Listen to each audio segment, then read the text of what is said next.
Bab 2571. Jangan menyusahkan diri sendiri.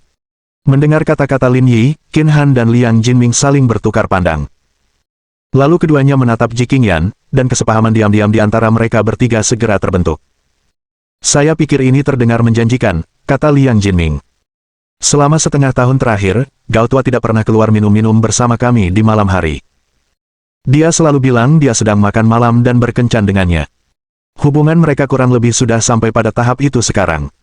Hari ini sedang bagus-bagusnya, jadi sebaiknya kamu ambil saja surat nikahnya. Petik 2. Menurutku ini ide yang bagus, kata Ji Qingyan. Kita berdua dapat sertifikatnya bareng. Betapa berartinya itu. He Yuan membeku di tempatnya. Tiba-tiba, semua mata tertuju padanya, dan ia belum sepenuhnya mencernanya. Lin Yi menoleh ke Gao Zongyuan, apa pendapatmu tentang ini? Tentu saja, aku tidak keberatan. Keluargaku akhir-akhir ini mendesakku, bilang kita harus menyelesaikan semuanya secepat mungkin. Gao Tua tidak masalah. Pertanyaannya hanya apakah kamu siap atau tidak. Meskipun He Yuan adalah pemimpin, anti-fans, terbesar Lin Yi, persahabatan revolusioner mereka sangat solid. Dalam beberapa hal, He Yuan memahami Lin Yi lebih dari siapapun. Misalnya, selama percakapan telepon ke luar negeri itu, orang lain mungkin tidak mengerti apa yang dikatakannya, tetapi dia menangkap kehalusan dalam nada bicaranya. Jadi, Lin Yi perlu memastikan pendapat He Yuan dipertimbangkan. Ini masalah besar, dan mereka tidak bisa membiarkan dorongan hati mengambil alih kendali. Aku juga tidak punya masalah, hanya saja, ini agak tiba-tiba. Untuk sekali ini, wajah He Yuan memerah. Bagi Lin Yi, melihat pemandangan seperti itu lebih langka daripada matahari terbit di barat. Ada apa tiba-tiba? Asal kalian berdua tidak ragu, ini langkah selanjutnya. Cepat, ambil foto kalian dan ambil sertifikatnya. Tapi registrasi rumah tanggaku tidak ada di sini. Ini wilayahku.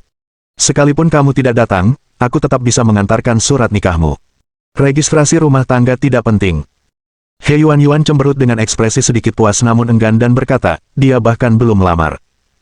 Saya akan melamar sekarang juga, kata Gao Zongyuan, tampak penuh semangat.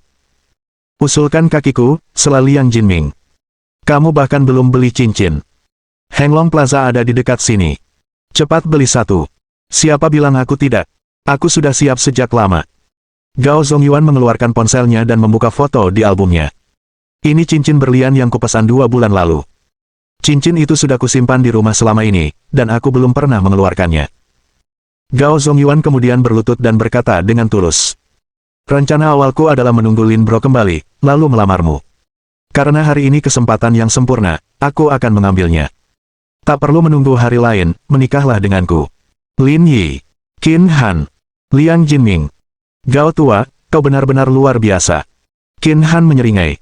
Kalau kamu melamar pakai cincin palsu, mungkin aku nggak akan ngomong banyak. Tapi kamu di sini pakai foto cincin dan melamar di depan umum kayak gini. Bahkan cowok paling jorok sekalipun nggak akan berani ngelakuin hal konyol kayak kamu. Aku sampai kaget. Cincinnya ada di rumah. Aku akan menebusnya nanti saat kita pulang. Ji Qingyan memegangi perutnya dan tertawa terbahak-bahak. Apa kata pepatah, burung yang sejenis akan berkumpul bersama. Siapapun yang bisa bergaul dengan Lin Yi pasti sama tidak konvensionalnya. Menggunakan foto cincin berlian untuk melamar. Ia belum pernah melihat yang seperti itu sebelumnya. Lin Yi menahan tawa dan menyikut He Yuan. Gao Tua melamarmu. Apa kau tidak akan membalasnya? He Yuan benar-benar kehilangan kata-kata. Selama lebih dari 30 tahun, dia hidup riang dan tidak terkekang, tidak pernah menganggap serius Lin Yi. Sekarang lihatlah dia, benar-benar terkejut dengan Gao Zongyuan. Aku akan bilang iya, tapi kita perlu upacara lamaran yang pantas saat kita kembali. Tidak masalah. Aku janji akan menebusnya. Kalau begitu, ayo berangkat, waktunya mengambil sertifikat. Setelah itu, kelompok tersebut menjalani proses untuk mendapatkan sertifikat. Mereka mengambil foto di studio, mengisi formulir, dan secara resmi mendaftarkan pernikahan mereka. Ji Qingyan dan He Yuan memegang sertifikat mereka masing-masing, membandingkannya seolah-olah mereka dapat menemukan beberapa detail tersembunyi di dalamnya. Patua Gao, untuk urusan hari ini, kau berutang makan pada Patua Lin. Kalau tidak, kau takkan pernah bisa benar-benar merebut hatinya, goda Qin Han. Tidak masalah. Apapun yang ingin kamu makan, sebutkan saja. Mentraktirmu makan bukan masalah besar.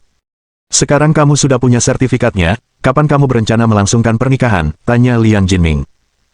Kami sudah menemukan rumah yang kami sukai. Kami berencana melunasinya dalam beberapa hari ke depan dan mencoba melangsungkan pernikahan tahun depan. Yah, aku tidak punya banyak hadiah untuk kalian. Aku akan menanggung biaya rumah sebagai hadiah pernikahanku, kata Lin Yi dengan murah hati. Lin Yi adalah sosok yang sangat melindungi keluarganya. Ia sering bertengkar dengan He Yuan, tetapi jauh di lubuk hatinya, ia sangat menyayanginya. Hal yang sama juga berlaku untuk Qi Xianzhao. Lin Yi telah lama memutuskan bahwa ketika mereka berdua akhirnya menikah, ia akan menghadiahkan masing-masing sebuah rumah. Mereka telah mengikutinya selama bertahun-tahun dan pantas mendapatkan kehidupan yang lebih baik. Aku sudah memutuskan, aku menginginkan villa Teluk Xinhe itu, kata He Yuan dengan tenang. Villa itu baru dibangun, kan? Saya rasa harga rata-ratanya lebih dari 600 juta per unit, kata Liang Jinming. Ya, itu dia, tegasnya. Beli sendiri, sialan, gerutu Lin Yi, merasa benar-benar dikhianati. Ini baru lewat jam 3 sore, terlalu pagi untuk makan malam. Apa yang harus kita lakukan? Ayo belanja. Aku mau beli beberapa baju buat bayi, usul Ji Qingyan. Senior, kamu sudah membeli lusinan baju bayi. Tidak perlu membeli lagi, bantah He Yuan. Bayi baru lahir tumbuh begitu cepat sehingga setelah 3 bulan, setengah dari pakaian itu tidak akan muat lagi. Lebih baik simpan uangmu. Ji Qingyan cemberut. Mungkin dia memang agak berlebihan berbelanja. Baiklah, kalau begitu kita beli beberapa botol saja. Kata dokter, botol perlu sering diganti karena isinya barang habis pakai. Kalau begitu, ayo pergi. Baiklah, karena kita punya waktu luang.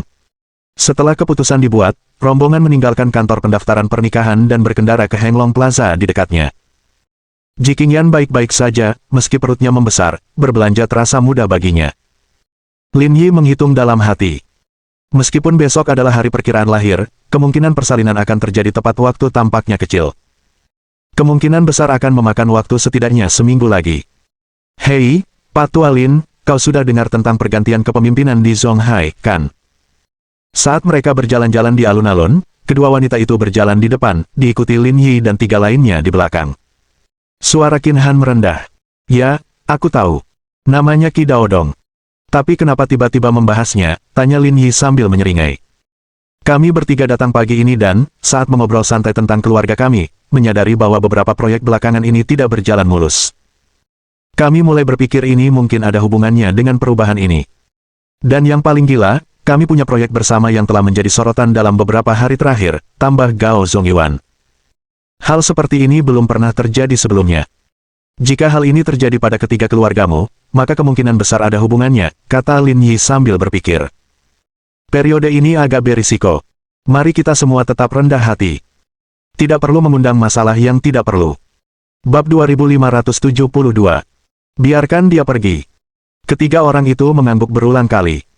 Masalah yang disebutkan Lin Yi adalah sesuatu yang mereka sadari sendiri. Dalam beberapa tahun terakhir, grup Lingyun milik Lin Yi, bersama dengan 3 keluarga besar, telah berakar dan berkembang di Zonghai. Meskipun ada gangguan-gangguan sesekali, gangguan-gangguan itu bersifat kecil dan tidak penting. Seperti kata pepatah, burung yang menonjol akan tertembak, dan irisan pertama yang muncul seringkali menjadi yang pertama membusuk. Mereka sendiri menyadari bahwa pilihan yang paling bijaksana adalah mundur selagi masih unggul dan mundur dari jurang. Hei, apa kalian sedang membicarakan pergantian personel? He Yuan berbalik dan bertanya. Gao Zongyuan mengangguk dan menjawab. Kakak Lin bilang akhir-akhir ini harus hati-hati dan jangan terlalu mencolok. Jangan khawatir, aku mengerti alasan ini, kata He Yuan. Namun, pasar saat ini memang sedang tidak baik, dan bisnis Chaoyang Group juga terdampak, tidak semulus sebelumnya, mungkin terkait dengan pergantian personel. Selama Ji Qingyan hamil, bisnis Chaoyang Group diurus oleh Qi Xianzhao dan He Yuan.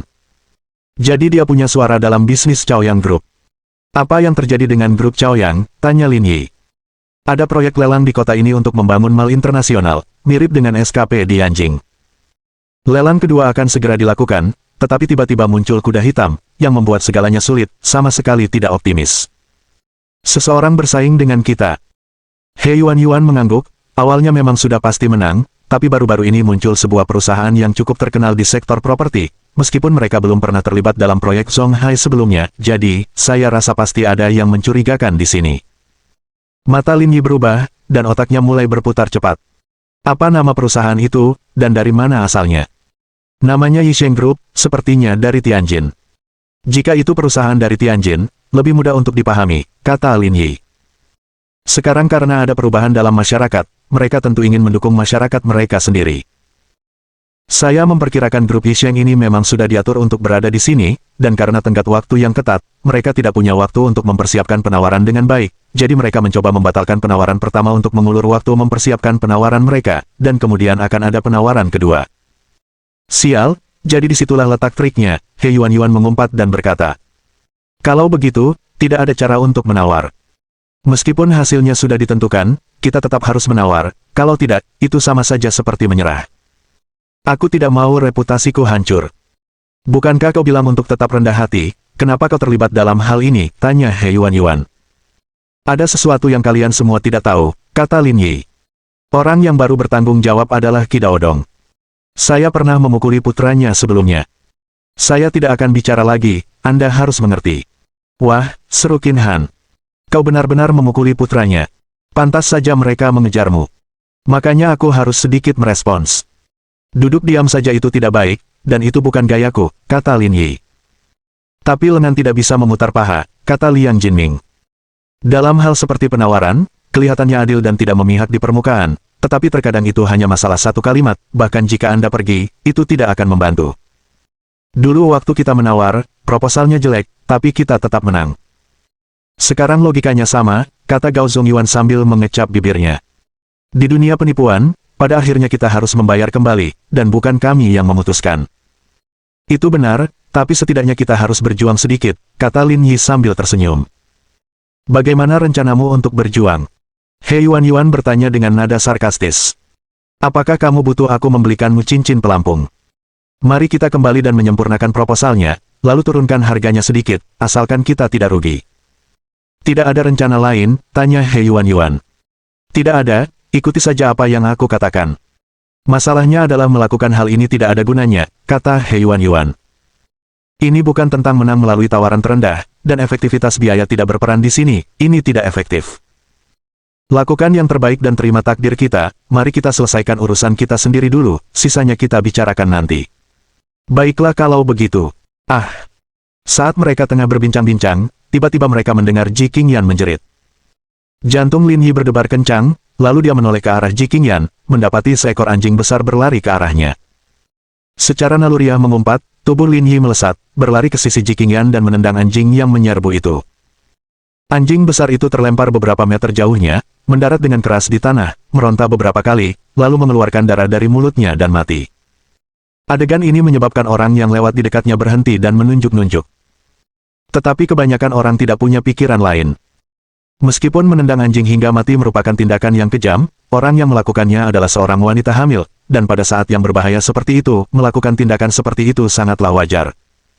Pada saat yang sama, pertanyaan lain muncul di benak setiap orang. Bagaimana anjing bisa diizinkan masuk ke Henglong Plaza, mal kelas atas di Zonghai? Apa yang kau lakukan? Kau benar-benar menendang anjingku sampai mati, dia ras murni, harganya ratusan ribu per ekor, apa kau sanggup membayarnya? Seorang anak laki-laki remaja berbicara, berambut pendek, agak gemuk, tetapi mengenakan merek-merek ternama dari ujung kepala sampai ujung kaki, jelas berasal dari keluarga kaya. Di sebelah anak laki-laki itu berdiri seseorang berpakaian hitam, dengan ekspresi tegas, tidak tersenyum, memegang tas-tas penuh barang bermerek. Kelihatannya tidak seperti orang tua, lebih seperti pengawal atau asisten. Lin Yi mengabaikan anak laki-laki itu, menopang Ji Qingyan dengan satu tangan, apa kabar, kamu baik-baik saja? Ji Qingyan memegangi dadanya, wajahnya pucat, masih ketakutan. Jauh lebih baik, aku seharusnya baik-baik saja. Ada apa denganmu, mengajak anjingmu jalan-jalan tanpa tali, siapa yang mengajak siapa jalan-jalan di sini? Mulut He Yuan menembak bagai senapan mesin, mengabaikan keanggunannya, maju untuk berdebat dengan pihak lain. Aku mengajak anjingku jalan-jalan tanpa tali, salahmu sendiri karena menghalangi jalan, pantas saja. Pantas saja takut. Tamparan. Suasana hati He Yuan sedang tidak bagus, terutama karena masalah ini melibatkan Ji Qingyan, dia lebih gelisah daripada Lin Yi. Dia bergegas maju dan menamparkan wajah anak laki-laki itu dengan keras. Dibesarkan oleh seorang ibu, tidak dididik oleh seorang ibu, hari ini aku akan memberimu pelajaran. Anak laki-laki itu menutupi wajahnya, berdiri diam karena terkejut, dan baru beberapa detik kemudian dia mulai menangis. Pada saat ini, asisten di sampingnya melangkah maju, meraih lengan He Yuan, tampaknya berniat melakukan sesuatu. Biarkan dia pergi, kata Lin Yi dingin. Dia memukul anak bos saya butuh penjelasan, kata asisten itu. Kamu seharusnya senang dia seorang wanita, kalau tidak, dia pasti sudah tergeletak di tanah sekarang. Ku bilang, biarkan dia pergi. Asisten itu mengangkat alisnya ke arah Lin Yi, tampak acuh tak acuh. Apakah kamu mengancamku? Anda bisa menafsirkannya seperti itu. Bagaimana jika aku tidak melepaskannya? Lin Yi tidak berkata apa-apa, tetapi mengulurkan tangannya dan meraih pergelangan tangan asisten itu. Perlahan-lahan kerahkan tenaga. Bab 2573. Musuh di jalan sempit. Ekspresi wajah asisten pria berpakaian hitam itu berubah tiba-tiba. Rasa sakit yang datang dari pergelangan tangannya membuat wajahnya tampak tidak wajar, bahkan bengkok. Masih tidak mau melepaskannya. Asisten pria berpakaian hitam itu berusaha keras untuk menenangkan emosinya dan berkata dengan tenang. Dengan kemampuanmu, kau mau pamer di depanku. Terlalu naif. Hah. Lin Yi tertawa dingin, dan tanpa berkata apa-apa lagi, dia mengeratkan cengkeramannya. Akhirnya, ekspresi sang asisten berubah menjadi sedih dan berubah menjadi kesakitan. Ia tak ingin melepaskannya, tetapi kekuatan Lin Yi begitu dahsyat. Tangannya memucat, kehilangan aliran darah, dan sama sekali tak patuh. Wus! Saat dia melepaskan pergelangan tangan He Yuan, Lin Yi menendangnya di dada. Tetapi Lin Yi tetap memegang tangannya dengan erat, membuatnya langsung jatuh berlutut dan memuntahkan seteguk darah sambil terus terbatuk. Sudah menyerah. Tidak terlalu sombong sekarang. Kamu bajingan. Wus! Tendangan lain mengenainya, tetapi kali ini Lin Yi tidak menahannya. Pria itu terpental, mendarat tepat di tempat anjing mati itu tergeletak. Sambil memegangi dadanya, dia berguling-guling di tanah dan tidak bisa bangun. Ayah! Pada saat itu, anak lelaki itu berteriak sambil berlari ke arah belakangnya. Kerumunan itu melihat dua pria parubaya dan seorang wanita parubaya berjalan keluar dari toko terdekat. Qin Han dan yang lainnya saling bertukar pandang, sekilas keterkejutan terlihat di mata mereka, karena mereka mengenali salah satu pria itu. Itu Li Qidong, pemilik Heng Long Plaza. Kemunculan Li Qidong di sini adalah sesuatu yang tidak diantisipasi oleh Lin Yi juga. Jika tidak ada yang lain, pasangan parubaya di sampingnya seharusnya adalah orang tua anak laki-laki itu. Mengingat situasi ini, mudah untuk memahami bagaimana dia membawa anjing itu ke sini. Pada saat yang sama, Li Qidong juga melihat Lin Yi, wajahnya berubah sedikit tidak wajar. Ayah, orang itu membunuh anjingku dan memukuli asistenmu. Cepat panggil seseorang untuk memberi mereka pelajaran. Anak lelaki itu berbicara sambil menitikkan air mata di wajahnya, seakan-akan dia telah menderita kesedihan yang amat dalam. Apakah dia menyentuhmu? Tanya wanita parubaya itu. Mereka memukulku. Lihat bekas tamparan di wajahku. Pasangan itu menoleh, dan benar saja, ada bekas tamparan. Ekspresi mereka langsung berubah saat mereka berjalan menuju Lin Yi. Pria itu terlihat agak familiar, gumam He Yuan. Kamu kenal dia? Jangan langsung mengambil kesimpulan, biarkan aku berpikir. He Yuan mengerutkan kening sambil berpikir. Beberapa detik kemudian, matanya berbinar. Dia ketua grup Yisheng, namanya Zhao Rongyi atau apalah. Apakah grup Yisheng yang bersaing dengan kita untuk proyek ini? Tanya Gao Zongyuan. Ya, itu mereka. Hah. Lin Yi terkekeh pelan, dunia ini sempit sekali. Musuh seperti itu bahkan bisa bertemu denganku di sini. Saat Zhao Rongyi mendekati Lin Yi, dia melirik ke arah He Yuan, seolah-olah merasa familiar dengannya juga. Tetapi pada saat ini, Li Qidong melangkah di depannya dan secara proaktif meraih tangan Lin Yi. Direktur Lin, lama tak berjumpa. Tak menyangka akan bertemu denganmu di sini. Setelah insiden yang tidak menyenangkan tersebut, Li Qidong, pemilik Heng Long Plaza, tidak ingin masalah ini semakin memburuk. Ia berharap dapat menyelesaikannya secara damai. Apa yang belum ia pahami adalah kedalaman situasi. Direktur Li, kalian saling kenal, bisik Zhao Rongyi. Li Qidong mengangguk, lalu mendekat ke Zhao Rongyi untuk membisikkan beberapa kata. Tak lama kemudian, cara Zhao Rongyi memandang Lin Yi berubah. Selain kemarahan, sekarang ada ejekan, seperti cara seorang pemenang memandang rendah musuhnya yang kalah. Jadi, ternyata Anda Direktur Lin dari Lingyun Group. Senang sekali, senang sekali. Kemudian, Zhao Rongyi menoleh ke arah Ji Qingyan. Wanita cantik ini pasti Presiden Ji dari grup Chaoyang, kan? Ji Qingyan mengangguk kecil sebagai salam, tetapi ekspresinya sedingin es. Tidak perlu basa-basi. Putramu membawa anjing ke sini dan membuat istriku ketakutan. Apa kau tidak merasa berhutang penjelasan padaku? Saya benar-benar minta maaf atas hal itu. Tapi jika Anda ingin saya bertanggung jawab, saya rasa saya tidak punya penjelasan apapun untuk Anda, jawab Zhao Rongyi. Presiden Zhao mengizinkan anjing di sini, kan? Itu berarti kita tidak melakukan kesalahan apapun. Tapi Anda, Direktur Lin, istri Anda sedang hamil, tapi Anda tidak merawatnya dengan baik. Itu agak tidak bertanggung jawab, ya. Kalau dia keguguran, itu hanya masalah kecil.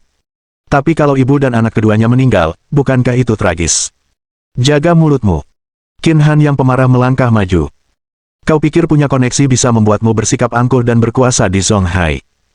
Apa kau tahu wilayah siapa ini? Zhao Rongyi mengangkat bahu, maaf, aku benar-benar tidak tahu. Mungkin kau bisa mengajariku. Li Qidong gemetar, sangat terkejut melihat betapa beraninya Zhao Rongyi. Pengaruh Zonghai membuat satu hentakan kaki Lin Yi saja sudah cukup untuk membuat tanah bergetar 2 kali. Namun, Zhao Rongyi berani berkata seperti ini. Dia jelas tidak menganggap serius otoritas siapapun. Mengingat skala grup Yishengmu, sungguh mengecewakan kau bicara seperti berandalan. Aku jadi heran bagaimana kau bisa jadi ketua, kata Lin Yi acuh tak acuh. Saya selalu berterus terang, mengatakan apa yang ada di pikiran saya, jawab Zhao Rongyi. Tapi sekarang, kau telah memukul anakku. Aku sudah lama ingin bicara serius denganmu. Lin Yi tertawa seolah mendengar lelucon. Sejujurnya, jangan cuma anakmu, aku berani pukul kamu juga. Apalagi yang perlu kita bicarakan. Memesan kamar rumah sakitmu. Berani menyentuhku. Berani sekali kau, Zhao Rongyi mencibir. Kau pikir ini masih Zonghai yang dulu, tempat kau bisa seenaknya. Zaman sudah berubah. Lebih baik kau diam saja, atau kau bahkan tidak akan tahu apa yang menimpamu. Memukul. Lin Yi mengangkat tangannya dan menamparkan wajah Zhao Rongyi dengan keras. Aku, Lin Yi, tak pernah menundukkan kepala. Putra Kidaodong, beraninya aku menamparnya. Kau pikir kau siapa? Zhao Rongyi tercengang. Ia tak pernah menyangka Lin Yi akan benar-benar menggunakan kekerasan. Perilaku seperti itu menentang harapan orang dewasa. Kau benar-benar memukulku. Mengajukan pertanyaan seperti itu menunjukkan kurangnya kemampuan Anda. Lin Yi mencengkeram rambut Zhao Rongyi dan membenturkan kepalanya ke pilar di dekatnya. Aku tidak peduli siapa yang mendukungmu. Ingat satu hal. Zonghai adalah wilayahku. Sehebat apapun dirimu, tetaplah rendah hati di sini. Jangan anggap dirimu istimewa. Kamu. Wajah Zhao Rongyi memerah saat dia terengah-engah. Karena ditahan oleh Lin Yi membuat berbicara menjadi sulit. Kalau kalian memang mampu, lanjutkan saja kesombongan kalian. Proses lelang tinggal beberapa hari lagi. Kalian boleh kelelahan, tapi kalian tidak akan memenangkan proyek ini. Kita lihat saja seberapa sombongnya kalian nanti. Kalau begitu mari kita lihat siapa yang tawarannya menang. Bibir Lin Yi melengkung membentuk senyuman. Ingat kata-kataku, tempat ini wilayahku, bukan taman bermainmu. Bab 2574. Mengambil tindakan terhadap Lin Yi. Zhao Rongyi ditekan begitu keras hingga dia bahkan tidak bisa berbicara. Pada saat ini, dia juga tidak berani berbicara. Aura pembunuh di sekitar Lin Yi terasa nyata. Meskipun tempat ini akan menjadi wilayah kekuasaannya sendiri, sekarang bukan saatnya untuk berhadapan langsung dengannya. Dengan jentikan tangannya, Lin Yi melemparkan Zhao Rongyi ke samping, lalu melambaikannya dengan santai. Ayo pergi, cari tempat untuk makan. Qin Han melirik Zhao Rongyi, senyum sinis tersungging di bibirnya. Sambil memperhatikan kepergian mereka, Li Qidong menyeka keringat dingin di dahinya. Zonghai sudah berganti kekuasaan, tapi Direktur Lin masih begitu mendominasi. Cepat atau lambat, dia pasti akan menimbulkan masalah. Zhao tua. Istri Zhao Rongyi berlari dan membantunya berdiri. Orang itu terlalu arogan, benar-benar melanggar hukum. Kita sama sekali tidak bisa melepaskannya begitu saja. Tatapan Zhao Rongyi sedingin es, ayo kembali dulu. Setelah meninggalkan Mal, Lin Yi dan yang lainnya menemukan tempat untuk makan. Topik di meja itu sepenuhnya berpusat pada Zhao Rongyi. Jadi, apa yang kamu ketahui tentang grup Yisheng ini? Saya pernah mendengar ayah saya menyebutkannya beberapa kali, kata Qin Han. Yisheng Group adalah perusahaan real estate lama yang berbasis di Tianjin. Dalam industri yang sama, Presiden Ji pasti familiar dengan perusahaan ini. Ji Qingyan mengangguk. Mereka sangat kuat. Di antara perusahaan real estate nasional, mereka masuk 5 besar. Setelah berbicara, mata Ji Qingyan berkedip, seolah-olah dia baru saja mengingat sesuatu. Saya ingat tahun lalu, ada tender perluasan stasiun kereta api di Zonghai. Mereka ingin berpartisipasi, Tetapi pihak Zonghai tidak memberi mereka kesempatan, langsung mendiskualifikasi mereka dengan alasan mereka tidak memiliki kualifikasi yang diperlukan. Jadi, kalau begitu, mereka sudah lama mengincar Zonghai, kata Lin Yi datar. Itu tidak bisa dihindari, Liang Jinming menambahkan. Ini potongan daging yang besar.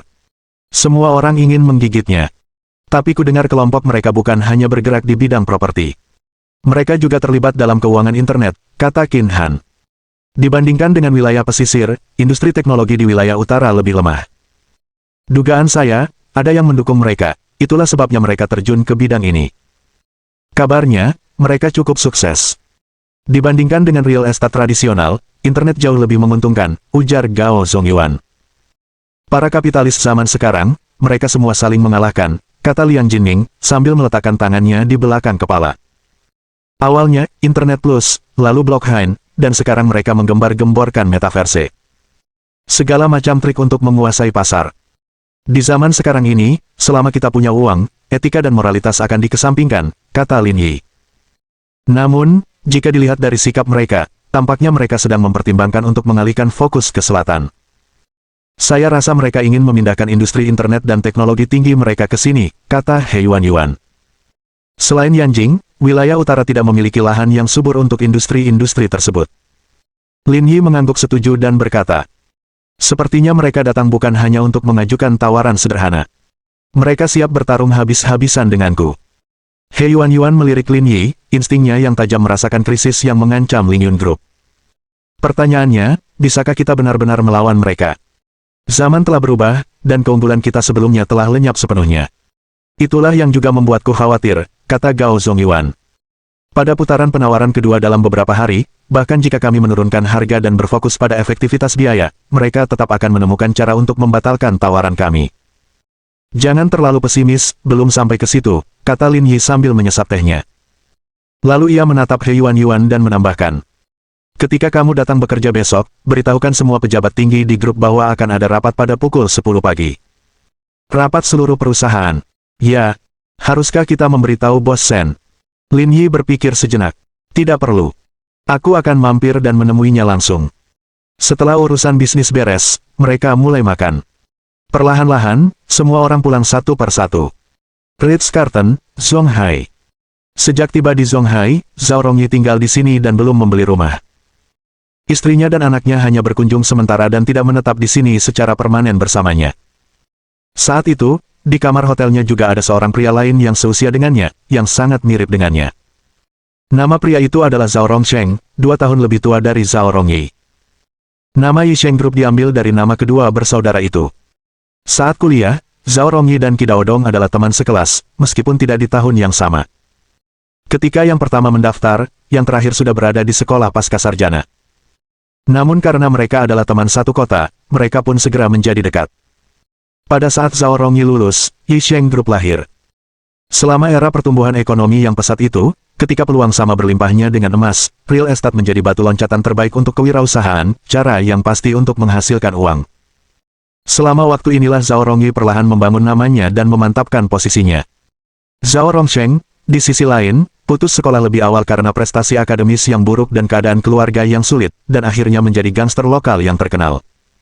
Secara kebetulan, bisnis real estate membutuhkan seseorang seperti Zhao Rongsheng untuk dukungan. Kedua saudara ini saling melengkapi dengan sempurna, mendorong Yisheng Group menuju ketenaran nasional dalam waktu kurang dari 1 dekade. Pada saat yang sama, Zhao Rongyi menjadi tokoh terkenal di kampung halamannya, seorang pria yang tidak ada yang berani tidak menghormatinya.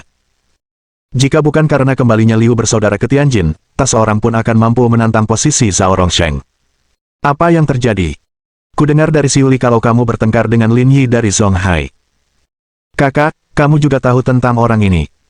Karena kami sedang berekspansi di sini, tentu saja saya perlu membiasakan diri dengan pemain lokal, kata Zhao Rongsheng. Lin Yi ini memang punya kekuatan yang luar biasa. Dia bukan orang yang bisa kau permainkan sembarangan. Aku tidak di sisimu, jadi tindakanmu hari ini memang impulsif.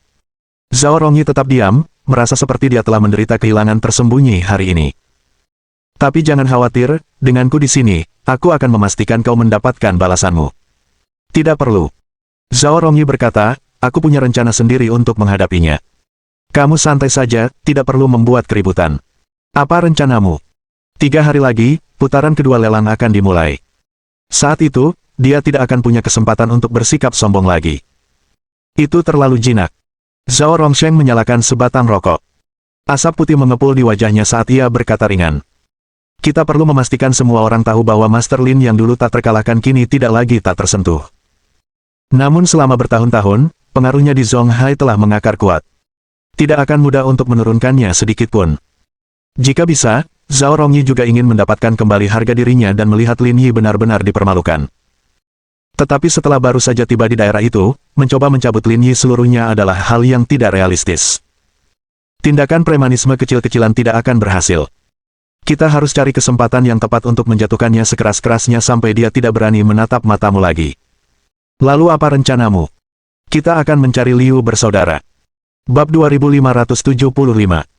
Presiden yang sombong. Temukan saudara Liu. Mendengar kakaknya menyebut kedua orang ini, Zhao Rongyi agak terkejut. Akhir-akhir ini, kami sering minum bersama. Aku tahu betul keahlian mereka. Apalagi orang biasa, bahkan juara bela diri pun tak bisa mendekati mereka. Membawa mereka untuk menangani ini bukan masalah. Zhao Rongsheng berkata, bantu aku cari tahu kemana dia pergi besok. Idealnya, tempat itu harus umum. Aku ingin semua orang tahu tentang ini dan mengumumkannya ke publik. Baiklah, tunggu kabar terbaruku besok. Keesokan paginya, sekitar pukul 8, Zhao Rongsheng berkendara ke terminal di Bandara Zonghai. Sambil merokok, dia berdiri di pintu masuk sebentar dan kemudian melihat Liu bersaudara berjalan keluar dari dalam sambil membawa tas hitam di tangan mereka. Akhirnya, kalian berdua datang. Aku sudah lama menunggu. Meskipun Liu bersaudara secara pribadi kuat dan mendominasi kekuatan bawah tanah Tianjin, mereka tidak memiliki uang sebanyak Zhao Rongsheng. Jadi kedua belah pihak menjaga keseimbangan yang rumit. Dengan kekayaan yang terkumpul selama bertahun-tahun, Zhao Rongsheng menjaga reputasinya, dan pengaruhnya tetap utuh. Mengapa mengambil tindakan begitu cepat setelah tiba di Zonghai, tanya kakak laki-lakinya, Liu Yongbin. Lebih baik bersikap rendah hati. Kali ini bukan salahku. Mereka mengganggu adikku dan bahkan memukulnya. Sebagai kakaknya, tentu saja aku harus membelanya. Dengan ketenaran saudaramu yang mendunia, siapa yang berani berbuat seberani itu? Mereka adalah para pemain lokal Zonghai. Mereka punya reputasi besar di sini dan tidak mudah terprovokasi, jawab Zhao Rongsheng. Tapi sekarang kita sudah di sini, orang-orang seperti itu tidak boleh tinggal. Pertengkaran kecil tidak ada artinya, jadi aku membawa kalian berdua masuk. Ayo kita buat langkah besar. Aku mengerti maksudmu. Kalau begitu, ayo kita langsung ke sana, kata Liu Yongbin. Kebetulan, kami berdua juga ada urusan. Kami sedang mempertimbangkan untuk memperluas jangkauan ke daerah ini di masa mendatang, jadi kami mengandalkan kalian, saudara-saudara, untuk menjaga kami. Kita semua berada di pihak yang sama, tidak perlu terlalu formal, Zhao Rongsheng tertawa terbahak-bahak. Dalam waktu kurang dari setahun, kita, saudara-saudara, akan mengambil alih Zonghai sepenuhnya. Saat itu, semuanya akan bergantung pada kita. Saudara Liu juga tertawa. Dengan jaminanmu, aku merasa tenang. Ayo pergi. Karena kamu baru saja turun dari pesawat, ayo kita makan dulu sebelum kita mulai urusan. Karena Lin Yi ada rapat di perusahaan, Jiqingyan tidak tidur dan bangun bersamanya. Pakai baju ini hari ini. Jangan lupa ganti baju sebelum pergi. Saat Lin Yi sedang menggosok gigi di kamar mandi, Jiqingyan mengangkat jas dan kemeja putih, lalu memperlihatkannya padanya. Ini cuma rapat. Nggak perlu seformal itu, kan? Hari ini rapat umum perusahaan, yang jarang terjadi. Meskipun Anda menyerahkan posisi CEO kepada saudara Qi, Anda tetap menjadi kekuatan penyeimbang perusahaan. Jika Anda berpakaian terlalu santai, itu bisa memengaruhi moral karyawan. Baiklah, aku akan mendengarkanmu. Itu anak baikku. Setelah menggosok giginya, Lin Yi pergi ke lantai 2 dan mengenakan setelan jas. Mereka mengatakan pakaian mencerminkan kepribadian seseorang, dan Lin Yi adalah contoh sempurna dari hal ini. Setelah mengenakan setelan itu, auranya berubah total. Bagaimana penampilanmu? Lin Yi melirik pakaiannya. Aku merasa berat badanku bertambah akhir-akhir ini. Sedikit beban akan menambah kesan berwibawa pada jas, kata Jiqingyan sambil tersenyum nakal. Jika Anda bertindak sedikit lebih serius, Anda akan merasakan aura seorang CEO yang mendominasi. Kita akan menguji teori itu malam ini saat kita tidur. Kamu menyebalkan sekali. Selalu ngomong sembarangan tanpa malu. Lin Yi terkekeh, merapikan kerutan di kemejanya. Aku berangkat sekarang. Mungkin pulang sore ini. Urus saja urusanmu. Aku tidak ada kegiatan hari ini. Lin Yi mengangguk sebelum berkendara ke Lingyun Group. Kehadiran Lin Yi menyebabkan para karyawan wanita dalam kelompok itu tanpa sadar menghentikan pekerjaan mereka, perhatian mereka tertuju padanya. Ya ampun, bos kita ganteng banget. Karisma banget. Dulu aku dengar orang bilang bos kita lebih tampan daripada selebritas pria. Tadinya aku tidak percaya, tapi sekarang aku yakin. Penampilannya dalam setelan itu memenuhi semua fantasiku tentang pria-pria menarik. Aku tak tahan, rasanya aku mau pingsan. Di bawah tatapan kagum para karyawan wanita, Lin Yi tiba di ruang rapat di lantai atas. Ketika Lin Yi masuk, semua eksekutif senior perusahaan berdiri. Lin Yi mengangguk, mempersilakan mereka duduk. Mari kita tetap pada rencana pertemuan ini, aku akan membuatnya singkat, kata Lin Yi. Baru-baru ini, karena adanya perubahan personel di Zonghai, kebijakan perusahaan perlu disesuaikan. Bisnis inti mesin litografi tidak boleh berhenti. Percepat pengembangan chip berbasis karbon. Para eksekutif senior mengangguk dan dengan tekun mencatat instruksi Lin Yi. Selain itu, segmen sistem operasi seluler memerlukan fokus baru. Direktur Lin. Wakil Presiden Pemasaran Perusahaan mengangkat tangannya dan berkata, "Sistem operasi kami sudah sangat matang. Satu-satunya tantangan adalah menembus pasar, dan itu berarti menjual dengan rugi. Lalu, pastikan kerugian terkendali dalam rentang yang wajar, sekaligus meminimalkan biaya. Jika penjualan masih lesu, harga yang lebih rendah pun masih bisa diterima." Tian Yan, kata Lin Yi. Tian Yan mengalihkan perhatiannya ke Lin Yi, menunggunya melanjutkan. Investasi perusahaan untuk tahun depan akan diperketat. Kecuali untuk mesin litografi dan bisnis bergerak, kami harus mengevaluasi semua investasi lainnya dengan cermat. Dipahami. Qixian Zhao mengangguk mengakui.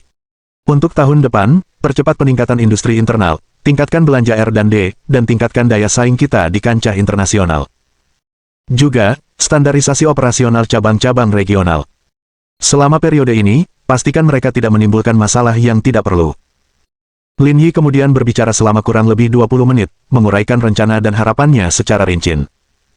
Para hadirin mendengarkan dengan saksama, tidak berani melewatkan satu kata pun. Tok, tok, tok. Saat Lin Yi berbicara, pintu ruang rapat tiba-tiba diketuk. Qixian Zhao melirik sekretaris, yang berdiri untuk membuka pintu. Direktur Lin, sekelompok orang muncul di luar dan ingin bertemu Anda. Mereka terlihat agresif dan bahkan melukai petugas keamanan perusahaan. Mendengar ini, para eksekutif senior terkejut. Mereka semua adalah anggota inti Lingyun Group dan tahu persis orang seperti apa ketua mereka, serta pengaruhnya yang besar di Zonghai. Tapi sekarang, ada yang berani datang bikin onar di sini. Apa mereka sudah gila? Rapat ditunda untuk saat ini. Saya akan melihat apa yang terjadi. Lin Yi berdiri, diikuti oleh Qixian Zhao dan He Yuan. Saya ragu itu orang lain. Kemungkinan besar orang-orang dari grup Yisheng, kata He Yuan. Bab 2576. Rasa penindasan yang mengerikan. Selain mereka, seharusnya tidak ada orang lain. Lin Yi berbicara dalam-dalam, ekspresinya dingin. Berani datang ke perusahaannya dan menimbulkan masalah, orang-orang ini benar-benar memiliki keberanian yang tidak sedikit. Setelah ketiganya keluar, para eksekutif senior perusahaan lainnya mengikuti mereka, penasaran ingin tahu apa yang sedang terjadi. Pada saat ini, di lobi lantai dasar Lingyun Group, 4 orang petugas keamanan telah dipukuli dan tergeletak di tanah, muka mereka memar dan bengkak, bahkan tidak dapat berdiri. Zhao Rongsheng dan Liu bersaudara duduk dengan berani di sofa di ruang tamu, kaki disanggah di atas meja kopi, bersikap sangat arogan seolah-olah tempat itu adalah ruang tamu mereka sendiri. Saudara Liu, dengan kemampuanmu, mungkin hanya sedikit orang di seluruh Tiongkok yang bisa mengalahkan kalian berdua. Mereka hanyalah orang biasa, memberi mereka pelajaran tidak memberi kita rasa pencapaian apapun. Masalahnya, hampir tidak ada orang yang bisa menandingimu sekarang. Zhao Rongsheng tertawa terbahak-bahak dan berkata, bahkan bos mereka di sini, kalau bukan karena uangnya, dia tidak akan berarti apa-apa di Zonghai. Hari ini, mari kita beri dia pelajaran yang tak akan pernah dia lupakan. Saudara Liu mengangguk, tidak menunjukkan minat untuk menanggapi masalah itu dengan serius. Lagi pula, ini memang bidang pekerjaan mereka. Dan dengan rencana ekspansi ke Zonghai di masa depan, jika mereka tidak menyingkirkan kekuatan lokal di sini, lama-kelamaan hal itu akan menjadi masalah bagi mereka. Ding! Pada saat ini, pintu lift terbuka, dan Lin Yi melangkah keluar bersama kelompoknya. Karena Zhao Rongsheng pernah melihat foto Lin Yi sebelumnya, dia langsung mengenalinya saat melihatnya. Saudara Liu, itu dia. Melihat Lin Yi, ekspresi Liu bersaudara langsung berubah aneh, menjadi agak gelisah. Kembali di Yanjing, mereka telah diberi pelajaran oleh orang-orang yang dibawa Lin Yi, sesuatu yang tidak mereka lupakan bahkan hingga hari ini. Aku penasaran siapa orangnya, ternyata kalian berdua. Lin Yi bicara dengan acuh tak acuh. Zhao Rongsheng menangkap sesuatu dan berbalik menghadap Liu bersaudara. Saudara Liu, jangan bilang kau kenal dia. Kami punya konflik di Yanjing, kata Liu Yongbin dingin, meskipun dia tidak mengungkapkan kebenarannya, ingin menyelamatkan muka. Mendengar ini, Zhao Rongsheng menyeringai, baiklah, aku tidak perlu bicara lagi. Ayo kita bergerak sekarang. Aku sudah memesan tempat, setelah menyelesaikan urusan di sini, aku akan mengatur acara yang menyenangkan untuk kalian berdua. Keduanya tidak mengatakan apapun sebagai tanggapan, dengan waspada mengawasi Lin Yi. Apa, kamu masih berdiri saja? Menunggu aku mengundangmu merayakan tahun baru. Ekspresi Liu Yongbin berubah muram, kalau pembantumu masih di sini, kami pasti langsung pergi. Tapi sekarang cuma kamu, konyol banget kamu pikir bisa menakut-nakuti kami. Lin Yi terkekeh marah, sepertinya hari ini, aku akan melunasi hutang lama dan baru sekaligus. Dengan itu, Lin Yi melepas jasnya, memperlihatkan kemeja putih di baliknya. Para karyawan wanita yang menonton di dekatnya semuanya bermata berbinar-binar, melompat-lompat kegirangan. Tatapan Direktur Lin terlalu berwibawa, dia pada dasarnya adalah penjahat yang mengenakan jas. Aku tidak tahan lagi, aku mau pingsan. Tolong aku, seseorang. Sementara rekan-rekan wanitanya mulai gelisah, Zhao Rongsheng menyeringai dingin. Kalau nanti Lin Yi dipukuli sampai babak belur sampai merangkak di tanah, saya yakin kalian semua tidak akan tertawa lagi. Aku tahu kamu pandai bertarung, tapi tanpa bantuan, kamu tidak akan menang. Cukup bicaranya. Lin Yi menyipitkan matanya dan mengambil langkah besar ke depan. Ketika jaraknya kurang dari 2 meter, dia melompat ke udara, dan sepatu kulit hitam di kakinya menghantam wajah Liu Yongbin. Liu Yongbin bahkan tidak sempat bereaksi, dia langsung tertendang hingga terpental keluar. Setelah mengurus Liu Yongbin, Lin Yi mengalihkan pandangannya ke Liu Yongcheng dan mendaratkan tendangan tepat di dadanya. Kekuatan dahsyat itu menghantam Liu Yongcheng seakan-akan ia telah ditabrak mobil, tubuhnya terlempar tak terkendali hingga beberapa meter ke belakang. Keduanya tergeletak di tanah dengan wajah kusut dan malu, tidak mampu lagi berdiri. Keyakinan dalam tatapan mereka benar-benar hilang, digantikan oleh ketakutan belaka. Wanita yang mengajari kalian berdua pelajaran sulit terakhir kali itu salah satu bawahanku, bukan orang yang kurekrut. Kalau kau tidak bisa mengalahkannya, apa yang membuatmu berpikir kau akan dihormati di sini melawanku? Bawahanmu. Saudara Liu tercengang, jantung mereka berdebar kencang saat mereka tiba-tiba merasa seperti roda nasib sedang mempermainkan mereka dengan kejam. Namun yang paling panik adalah Zhao Rongsheng. Dialah dalam semua ini, dan pada akhirnya, kemarahan Lin Yi pasti akan menimpanya. Bergerak hati-hati, Zhao Rongsheng mencoba mendekati pintu dengan harapan bisa melarikan diri. Namun saat dia baru melangkah satu langkah, suara Lin Yi bergema di belakangnya, menakutkan dan dingin. Mereka datang mencariku, apakah itu idemu? Keringat membasahi dahi Zhao Rongsheng. Tenggorokannya terasa tercekat seperti disumbat bulu, ia tak bisa mengucapkan sepatah kata pun. Kehilangan lidahmu saat melihatku sekarang. Sesemua ini hanya kesalahpahaman. Lin Yi tidak lagi membuang kata-kata pada Zhao Rongsheng dan mengalihkan perhatiannya kembali ke Liu bersaudara. Siapa dia? Zhao Rongsheng, dialah yang membawa kita ke sini. Liu Yongcheng memegangi dadanya saat berbicara. Zhao Rongsheng. Lin Yi bergumam pelan, dilihat dari itu, Zhao Rongyi pastilah adik laki-lakinya atau kakak laki-lakinya. Dia adik laki-lakinya. Lin Yi mengangguk, itu menjelaskannya. Zhao Rongsheng berdiri membeku, seakan terpaku di tempatnya, tidak dapat bergerak. Dia ingin pergi, tetapi tubuhnya tidak mau menurut. Pada saat itu, dia akhirnya mengerti, hal yang paling menakutkan tentang pria ini bukanlah kekayaannya, tetapi aura kewibawaan yang halus dan luar biasa yang dibawanya. Terutama tatapannya yang tajam, mustahil untuk menatap matanya. Kalian. Lin Yi menggelengkan kepalanya tak berdaya, kita hidup di zaman apa, dan kalian masih memainkan permainan kekanak-kanakan dan bodoh ini. Apa kalian pikir ini 30 tahun yang lalu, di mana masalah diselesaikan dengan perkelahian antar geng? Aku hanya... Zhao Rongsheng ingin menjelaskan tetapi tidak bisa mengeluarkan kata-kata. Lin Yi melirik Liu bersaudara, patah kakinya. Lakukan itu, dan kalian berdua boleh pergi. Wajah Zhao Rongsheng memucat. Jika sebelumnya ia merasa takut, sekarang ia benar-benar ketakutan. Saudara Liu saling bertukar pandang dan perlahan berdiri dari tanah. Karena sudah merasakan kekuatan Lin Yi yang mengerikan, mereka tidak berani menentang perintahnya dalam situasi seperti itu. Zhao tua, ini bukan yang kami inginkan, tapi kami tidak punya pilihan, maafkan kami. Kamu tidak bisa melakukan ini. Adikku Zhao Rongyi. Kau pikir kami akan takut padanya? Jangan gunakan namanya untuk menakut-nakuti kami lagi. Liu Yongbin berkata. Untuk masalah hari ini, yang bisa kami katakan hanyalah maaf. Bawa dia keluar untuk menanganinya, jangan memotori lantai perusahaanku. Lin Yi berkata dengan suara rendah. Dan jika aku mendengarmu mencoba sesuatu yang licik, awasi punggungmu di Tianjin. Keduanya menggigil dan berkeringat dingin. Zhao Rongsheng dibawa pergi, dan keheningan kembali ke lobi perusahaan. Kirim satpam ke rumah sakit. Perusahaan akan menanggung biaya pengobatan mereka. Beri mereka libur seminggu juga, kata Lin Yi. Manajer SDM mengangguk dan mulai mengatur segala sesuatunya. Juga, buka rekaman kamera keamanan dari sebelumnya, kirimkan ke email saya.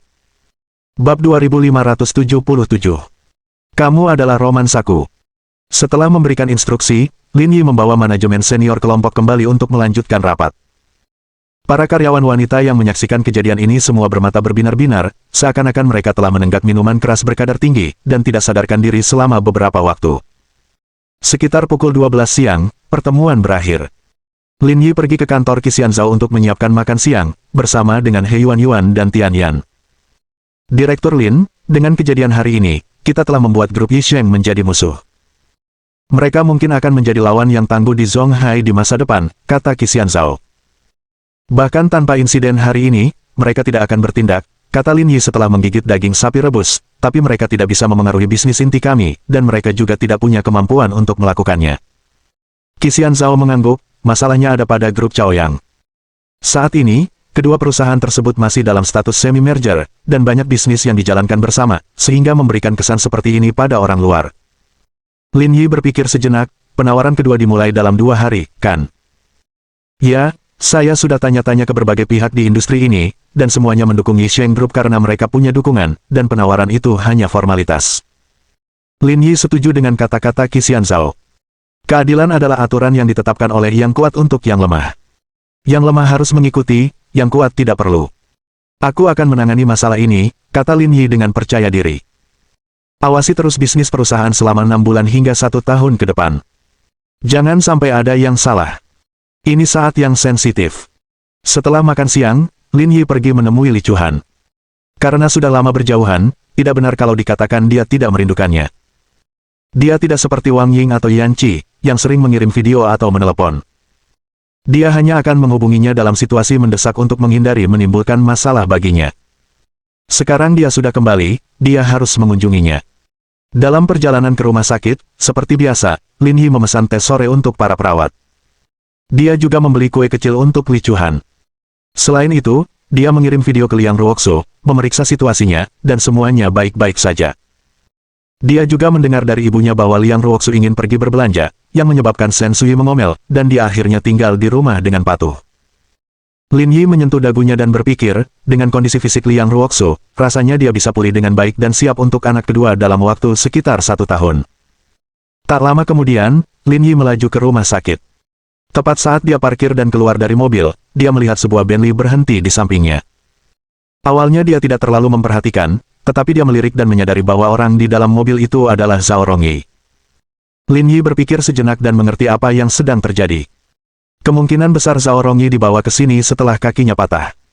Seperti sudah ditakdirkan, Zhao Rongyi juga melihat Lin Yi, dan ekspresinya segera berubah dingin. Direktur Lin, tidakkah menurutmu kau sudah bertindak terlalu jauh? Sudah terlalu jauh. Lin Yi tertawa, kakakmu yang ngajak ribut sama aku, dan kakinya patah itu ulahnya sendiri. Bilang aku keterlaluan itu salah, kan? Kemarahan tampak jelas di wajah Zhao Rongyi, tetapi dia tahu tidak ada alasan yang masuk akal dalam ucapannya. Namun pada akhirnya, masalahnya ada pada mereka, saudaranya tidak begitu terampil dan telah menderita kerugian berulang kali. Dalam 2 hari, proyek ini akan dilelang kedua, kita lihat saja nanti. Tidak masalah. Aku akan menunggumu. Zhao Rongyi mendengus dingin dan pergi ke arah yang berlawanan. Lin Yi tidak ambil pusing dan dengan santai berjalan menuju Departemen Rawat Inap 8. Terima kasih, Kepala Sekolah Lin. Begitu Lin Yi keluar dari lift, dia melihat seorang perawat muda menyambutnya dengan hangat, sambil memegang teh sore yang telah dipesannya. Apakah barangnya tiba secepat itu? Ya, Direktur Li ada di kantor, pergi cari dia. Dengarkan aku, bolehkah aku datang menemuimu, goda Lin Yi. Tentu saja bisa, Bibi Flo baru saja pergi, waktunya tepat, sangat aman. Haha, aku akan datang kepadamu nanti. Setelah mengobrol dengan perawat muda itu sebentar, Lin Yi pergi ke kantor Li Chuhan. Tidak banyak orang di kantor, hanya 5 atau 6 orang yang tersebar. Kiao Xin diam-diam menonton film detektif Conan, benar-benar asyik. Oh, Direktur Li, Lin Bro ada di sini. Melihat Lin Yi masuk, Li Chuhan bangkit dan menyambutnya di sisinya, dan di atas meja tersedia kue bludru merah yang dibelinya. Ketika Lin Yi duduk, dokter dan perawat lain di departemen itu dengan bijaksana pergi, meninggalkan mereka berdua sendirian. Hadiah yang kukirimkan kepadamu beberapa hari yang lalu seharusnya sudah sampai, apakah paketnya masih utuh? Sangat utuh, terlihat cantik di bayi, biar kutunjukkan padamu. Lin Yi mengeluarkan ponselnya dan menunjukkan foto bayi itu. Kelihatannya agak besar, seharusnya pas saat dia berumur 1 bulan. Lin Yi tersenyum dan mengangguk, kamu cukup terampil, kamu bahkan tahu cara membuat hal semacam ini. Ibu saya yang mengajari saya, Li Chuhan merapikan rambutnya. Kata orang tua di kota, bayi yang baru lahir harus memakai ikat pinggang merah untuk mendapatkan keberuntungan dan kebahagiaan. Kalau begitu, aku rasa ini juga cocok untukmu. Li Chuhan mula-mula terkejut, lalu wajahnya memerah. Kamu menyebalkan. Lin Yi dengan lembut membelai rambut Li Chuhan dan berkata dengan lembut. Kamu sibuk sore ini, mau jalan-jalan? Tidak banyak yang terjadi, ayo jalan-jalan. Jika tidak ada sesuatu yang sangat penting, Li Chuhan biasanya akan menolak demi Lin Yi. Dia menghargai waktunya bersama Lin Yi. Li Chuhan tidak berganti pakaian, mengenakan jas lab putih, tangan di saku, berjalan berdampingan dengan Lin Yi melalui jalan setapak rumah sakit yang dipenuhi pohon kapur barus. Keduanya berjalan santai sambil mengobrol tentang banyak topik. Lin Yi bahkan menceritakan lelucon kepada Li Chuhan, membuatnya tertawa terbahak-bahak seperti anak kecil. Li Chuhan tidak memiliki banyak keinginan, mudah untuk membuatnya bahagia. Berada bersamanya adalah saat yang paling tidak menegangkan. Keduanya tak dapat berkata apa-apa, tak dapat berbuat apa-apa, hanya berdiri di pinggir jalan, membelakangi matahari, bayangan mereka memanjang, bagaikan 2 senar lagu yang jauh memainkan melodi. Wajah Li Chuhan halus, tatapannya lembut, berdiri di samping Lin Yi, memandangi pepohonan kamper yang rimbun di hadapan mereka, berbagi kisah romantis yang unik. Dering-dering-dering. Setelah berkeliaran beberapa saat, telepon Lin Yi berdering di sakunya. Penelepon itu sedikit mengejutkannya, dia adalah Han Xiaojun, direktur ortopedi dari rumah sakit Huasan. Direktur Han memanggilmu. Lin Yi mengangguk, mungkin ada sesuatu yang penting, kalau tidak, dia tidak akan meneleponku. Setelah mengatakan itu, Lin Yi menjawab telepon. Kakak Han. Kepala sekolah Lin, saya punya sesuatu untuk ditanyakan kepada Anda, apakah Anda kenal seseorang bernama Zhao Rongsheng?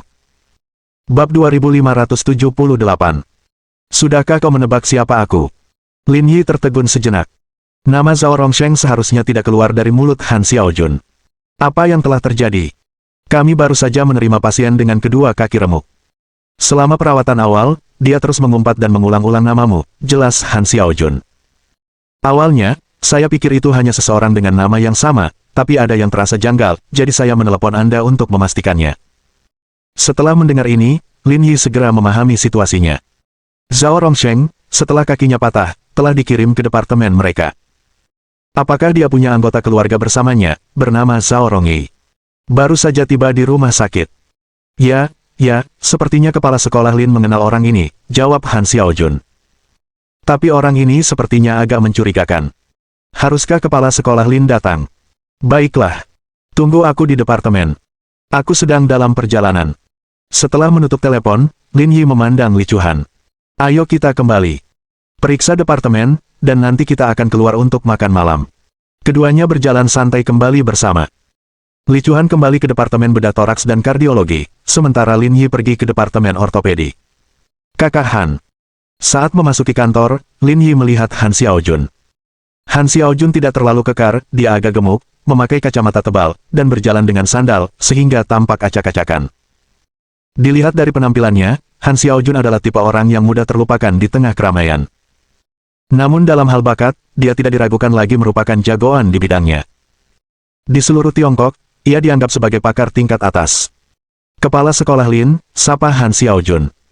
Kedua saudara itu sepertinya sedang membuat masalah. Mereka mengatakan hal-hal seperti ingin membunuhmu. Jelas bukan orang baik. Mereka jelas tidak sopan, Lin Yi terkekeh. Tapi jangan khawatir. Aku akan mengurusnya. Ayolah, kau pikir aku takut? Aku meneleponmu hanya untuk memberitahumu agar kau siap, bukan untuk menumpahkan kekacauan ini padamu, kata Han Xiaojun. Saya seorang dokter di sini.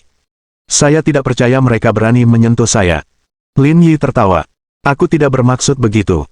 Masalahnya hanya ada hubungannya denganku, jadi lebih baik aku yang menanganinya. Tidak perlu membuatmu pusing. Berurusan dengan preman seperti mereka tidak mudah, lebih tepat bagiku untuk turun tangan. Baiklah kalau begitu. Aku tidak akan melawanmu dalam hal ini, jawab Han Xiaojun. Ada yang perlu aku lakukan. Di mana dia? Di ruang perawatan. Mereka seharusnya segera selesai dan akan segera membawanya ke ruang operasi. Jangan terlalu teliti. Biar cukup untuk bertahan, instruksi Lin Yi. Suruh dia dibawa ke ruang operasi, panggil semua staf kita keluar, dan siapkan satu set pakaian operasi untukku. Sisanya akan kuurus. Dipahami. Sekitar setengah jam kemudian, semuanya sudah siap. Lin Yi mengenakan gaun bedah biru, menutupi seluruh tubuhnya, dan menuju lift, bersiap menuju ruang operasi. Mengenakan pakaian bedah sebelumnya bertentangan dengan protokol. Namun ketika menyangkut Lin Yi, protokol tidaklah penting. Ding! Lift berhenti di lantai 9. Dua perawat mendorong tandu masuk dari luar. Dan berbaring di atasnya adalah Zhao Rongsheng. Zhao Rongyi juga berada di samping mereka, bersiap menuju ruang operasi bersama. Sialan, begitu kakiku sembuh, hal pertama yang akan kulakukan adalah membunuhnya. Setelah menghabiskan bertahun-tahun dalam kejahatan, Zhao Rongsheng menjadi sombong dan tak kenal takut. Bahkan saat ada perawat di sana, dia melontarkan ancaman kejam tersebut tanpa ragu. Aku juga tidak akan melepaskannya, kata Zhao Rongyi. Kemampuannya bahkan lebih hebat dari yang kita duga. Metode tradisional mungkin tidak akan berhasil menjatuhkannya. Jadi apa rencanamu? Beberapa hari lagi, putaran kedua lelang akan dimulai. Aku akan memastikan dia gagal total, dan aku akan menyebarkan berita ini ke seluruh dunia keuangan. Aku ingin semua orang tahu bahwa era Lin Yi sudah berakhir. Tapi itu tidak akan mengubah fakta bahwa dia pria yang cakap. Dia hanya akan kehilangan uang dan status. Yang kuinginkan adalah menghancurkannya secara pribadi. Saya mengerti, jawab Zhao Rongyi. Saudaraku, apakah kamu ingat bagaimana Gong Qiang meninggal? Ekspresi Zhao Rongsheng berubah. Maksudmu, kau ingin seseorang membunuh? Zhao Rongyi memberi isyarat agar diam. Kira-kira begitulah rencanaku. Membunuhnya hanya dengan jentikan jari. Jangan terlalu dipikirkan. Baiklah, kami akan melakukannya dengan caramu. Mendengarkan percakapan mereka, Lin Yi berdiri diam di sudut, tidak diperhatikan oleh saudara-saudaranya. Tak lama kemudian, lift berhenti di lantai 17. Para perawat mendorong Zhao Rongsheng keluar, diikuti Lin Yi dari dekat. Di pintu ruang operasi, Zhao Rongyi berdiri di samping sementara Lin Yi masuk. Di dalam ruang operasi, persiapan praoperasi yang rumit telah selesai. Lin Yi melihat sekeliling dan memberi isyarat kepada semua orang untuk pergi. Tak lama kemudian, hanya Lin Yi dan Zhao Rongsheng yang tersisa di ruangan itu. Lin Yi menyibukkan diri dengan menyiapkan obat-obatan, sementara Zhao Rongsheng berbaring di meja operasi, tanpa bertukar sepatah kata pun. Dokter, berapa lama operasinya akan berlangsung? Tanya Zhao Rongsheng. Sekitar 1 jam, tidak akan terlalu lama. Baiklah, jaga aku baik-baik. Kamu akan mendapat balasan yang setimpal. Sudut mulut Lin Yi melengkung ke atas, memperlihatkan senyum. Kamu kaya. Begini, aset saya adalah sesuatu yang tidak akan pernah Anda lihat seumur hidup Anda. Pantas saja kamu begitu sombong sebelum datang. Ternyata, kamu punya kemampuan. Tapi lebih baik tetap rendah hati, kalau tidak, kamu mungkin akan rugi besar. Rendah hati. Zhao Rongsheng mencibir dengan nada menghina. Mudah sekali kau mengatakannya. Bajingan itu mematahkan kakiku. Kalau aku tidak membunuhnya, aku tidak akan bisa tidur nyenyak lagi. Lin Yi memegang jarum suntik berisi cairan kental dan bening. Dengan perlahan ia menekan pendorongnya, lalu mengeluarkan sedikit cairan dan berhenti pada tanda 5 ml. Membunuh seseorang itu tindakan yang berisiko. Ini masyarakat yang diatur oleh hukum. Lin Yi memasukkan jarum suntik ke dalam arteri dan mendorong cairan masuk. Mendesis. Zhao Rongsheng merasakan sedikit sengatan namun segera menyesuaikan diri. Aturan seperti itu hanya untuk orang biasa sepertimu. Tidak berlaku untuk orang seperti kami, Zhao Rongsheng menyombongkan diri. Pernah lihat pistol? Mungkin belum pernah seumur hidupmu. Hanya dengan 1 peluru, kita bisa menghabisinya, dan bahkan seorang immortal pun tak bisa menyelamatkannya. Itu cukup mengesankan. Zhao Rongsheng tampak bingung, merasakan ada sesuatu yang tidak beres. Dalam pengalamannya, Orang biasa tidak akan tetap tenang setelah mendengar pembicaraan seperti itu. Tiba-tiba, ekspresi Zhao Rongsheng berubah. Apakah kamu sudah tahu siapa aku? Lin Yi melepas topengnya dan tersenyum saat berbicara. Bab 2579. Aku mencintai dunia ini, dan aku mencintaimu. Melihat wajah Lin Yi, ekspresi Zhao Rongsheng langsung membeku. Tubuhnya gemetar tak terkendali, bahkan kejang-kejang, dan ia kehilangan kendali atas kandung kemihnya. Kamu, apa yang kamu lakukan di tempat seperti ini? Bukankah keluarga Qi sudah memberitahumu kalau aku pernah menjadi direktur rumah sakit ini? Meskipun aku sudah mengundurkan diri, pengaruhku tetap ada. Wajar bagiku untuk datang ke sini, jangan ribut. Zhao Rongsheng tercengang, diliputi ketakutan, jantungnya seakan-akan melompat keluar dari tenggorokannya. Dia berjuang tetapi mendapati dirinya tidak bisa bergerak sama sekali, tidak ada rasa apapun di tubuh bagian bawahnya. Seolah-olah dia terpisah dari dirinya sendiri. Kamu sudah di sini, jangan panik, kata Lin Yi dengan tenang. Saya pernah melakukan hal serupa sebelumnya, situasinya cukup mirip, jadi saya sangat berpengalaman. Hanya saja terakhir kali terjadi kecelakaan, dan saya akhirnya membunuh orang tersebut. Saya berharap hasilnya lebih baik kali ini. Tidak, kumohon.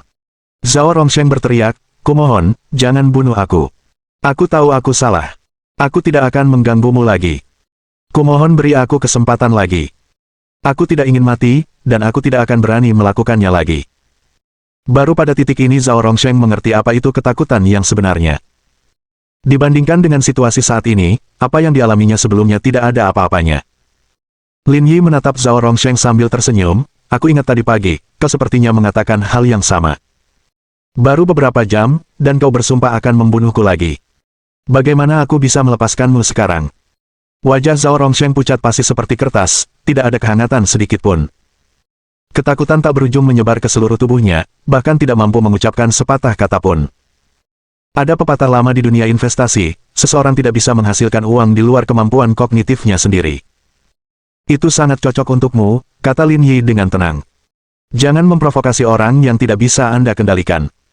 Lin Yi tersenyum dan menepuk bahu Zhao Rongsheng, sambil berkata, jangan tegang begitu. Tidur siang saja, dan semuanya akan baik-baik saja. Sekitar 1 jam kemudian, Lin Yi keluar dari ruang operasi. Zhao Rongyi yang sedang menunggu di luar berlari menghampiri istrinya di sampingnya. Dokter, bagaimana kabar adikku? Seharusnya operasinya cukup berhasil, kan? Cukup berhasil, pulanglah dan siapkan kursi roda untuknya agar dia bisa dirawat seumur hidupnya. Mendengar ini, pasangan Zhao sangat terkejut. Diagnosis praoperasi sudah dibuat, dengan kedua kaki mengalami fraktur kominutif. Meskipun parah, seharusnya tidak menyebabkan saya harus menggunakan kursi roda. Dokter, apakah cedera saudara saya separah itu? Fraktur kominutif seharusnya. Di tengah kalimat, Zhao Rongyi berhenti berbicara, menatap mata Lin Yi dan merasa ada yang tidak beres. Terlebih lagi, suara itu sangat familiar. Zhao Rongyi secara naluriah mengambil langkah mundur. Lin Yi tidak mau repot-repot memakai topeng dan tidak menyangkalnya. Jangan terlalu gugup. Saya seorang dokter, dan saya profesional di bidang ini. Belikan dia kursi roda yang bagus, itu akan sangat memudahkan masa depannya. Jika kamu tidak punya koneksi, saya bisa membantumu menemukannya. Setelah berbicara, Lin Yi pergi begitu saja, sedangkan Zhao Rongyi terduduk di tanah sambil mengeluarkan suara gedebuk, keringat dingin mengalir deras. Setelah keluar dari ruang operasi, Lin Yi menemukan Han Xiaojun dan menulis ulang laporan pasca operasi dan diagnosis praoperasi. Dengan menulis ulang sebagai sesuatu yang tidak dapat diperbaiki, operasinya menjadi dapat dibenarkan. Setelah semuanya tertangani, waktu sudah lewat jam 4 sore.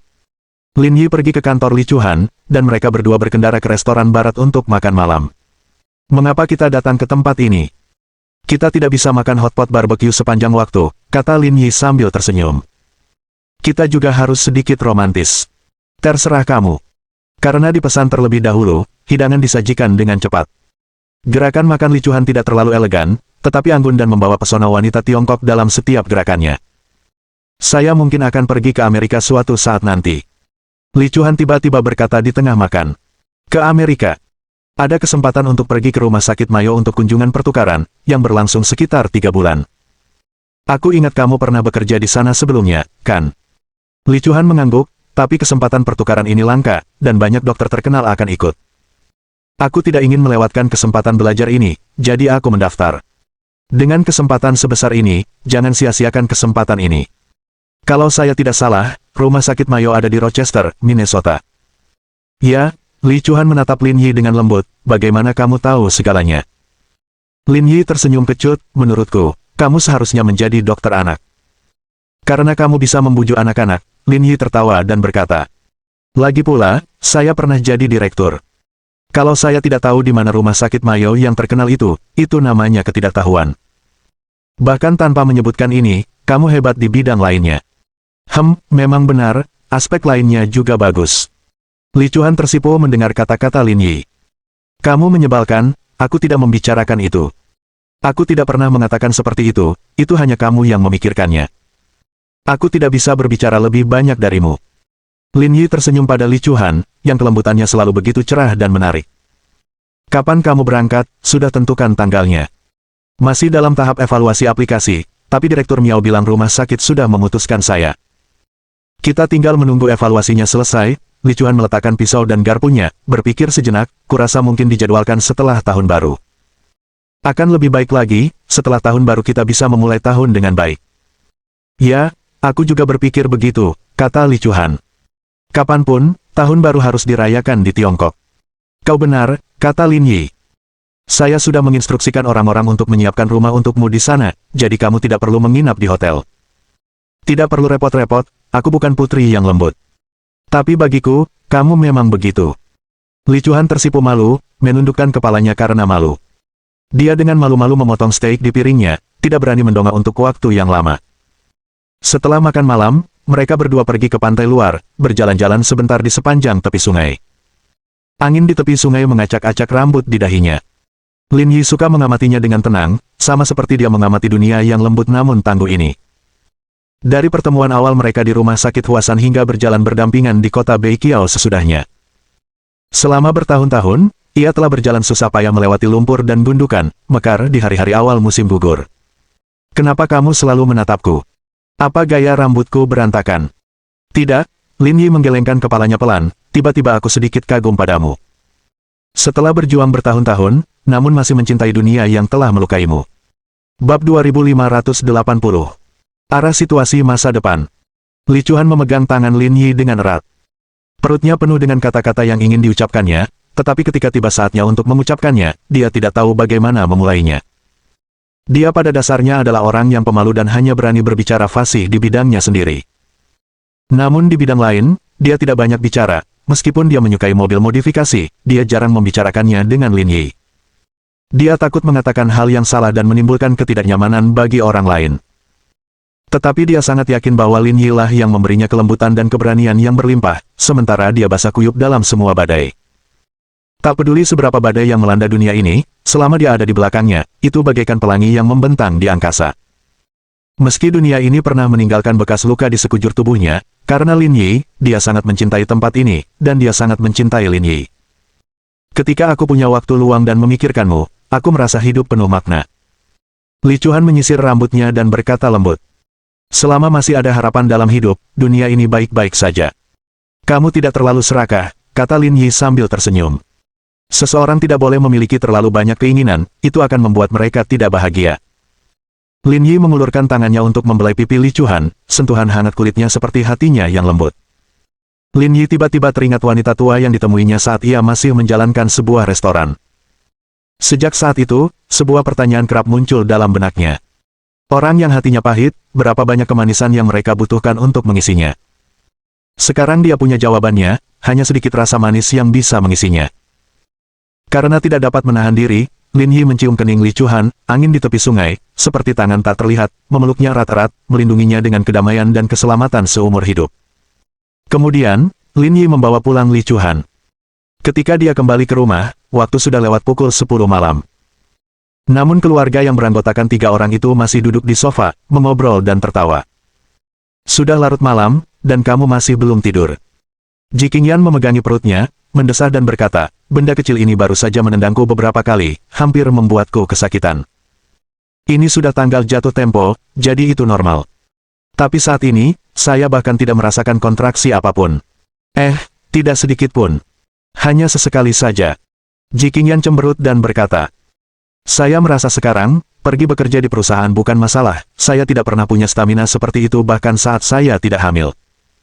Dulu Ji Qingyan ingin si kecil ini tetap berada di dalam perutnya beberapa hari lagi, agar setelah lahir ia lebih sehat.